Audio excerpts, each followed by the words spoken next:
廣州打敗東京，變成世界百強第一。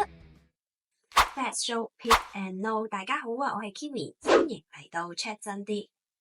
9月1號，世界知識產權組織喺香港咧就發布咗2025年全球創新指數報告，話深圳、香港、廣州創新集群咧就首次超越咗日本嘅東京橫濱集群，成功登上咗世界百強創新集群嘅榜首。咁大家係唔係好好奇今次深港稅集群係憑咩可以贏呢？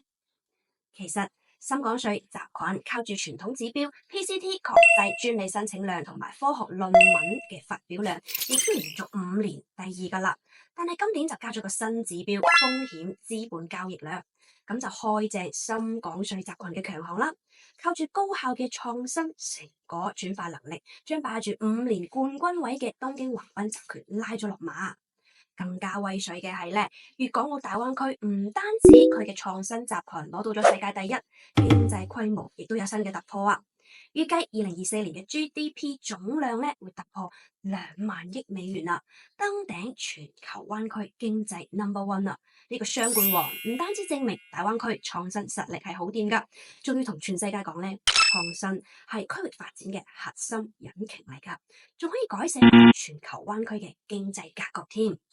咁究竟粵港澳大灣區點樣靠住創新爬頭嘅呢？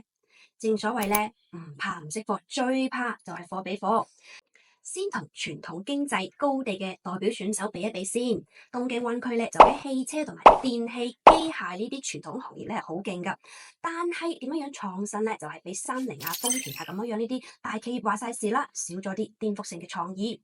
而紐約灣區作為金融大佬，經濟同埋全球金融市場係高度捆綁埋一齊嘅，市況一波動啊，成個灣區都打晒冷震啦。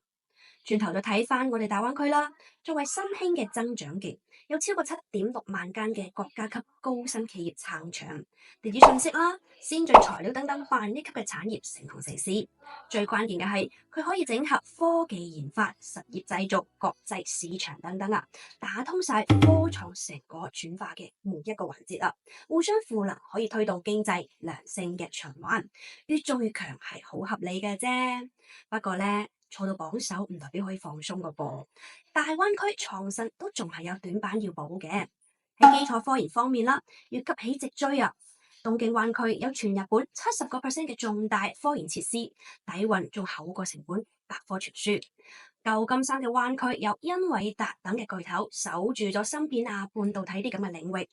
技術壁壘仲厚過防彈玻璃啊！喺人才吸引上邊，大灣區城市喺全球人才競爭力指數係未進入前10噶，而反觀舊金山同埋東京就靠住國際化嘅頂尖學術咧，一路搶咗啲世界級人才啊！但係有危就會有機啦。疫情之後，全球產業鏈大洗牌，大灣區反而摸到咗一手好牌啊！打通咗基礎設施、應用開發、產業孵化，再加國際化一條龍嘅創新鏈，好似咧開咗科創直達高速咁啊！量產快，成本又低。仲有啲科創企業帶頭咧，單係華為2024年就遞咗6600件嘅 PCT 國際專利申請，跑贏咗三菱啊、Google 等等。數字經濟方面咧，2024年廣東嘅規模突破咗7萬億人仔啊，早就企喺咗浪尖上邊啦。講到底，創新唔係只係口號嚟嘅咋，而係生存之戰。而家世界嘅地緣政治咁複雜，關稅戰冇停手，想要頂住呢啲衝擊咧，就要靠創新去開路啦。發展移動互聯網、AI、數字通訊等等嘅新產業，先至有新需求，先吸引到新嘅人才、資金同埋技術噶嘛。好似中美貿易戰激戰嘅時候，大灣區就拎出咗5G 同埋新能源呢一啲科技外掛，令到廣東2023年嘅外貿出口額係可以逆勢上升咗2.5%啊！而家咧，創新已經係決定灣區可唔可以企穩全球食物鏈頂端嘅關鍵啦。今次大灣區創新集群同埋 GDP 同步登頂，證明咗咧創新帶動產業，產業變財富呢一條路真係行得通㗎喎。只有企穩全球科創高地呢一個位，先至可以真正話事，重塑世界灣區嘅格局㗎嘛。今日先講到呢度。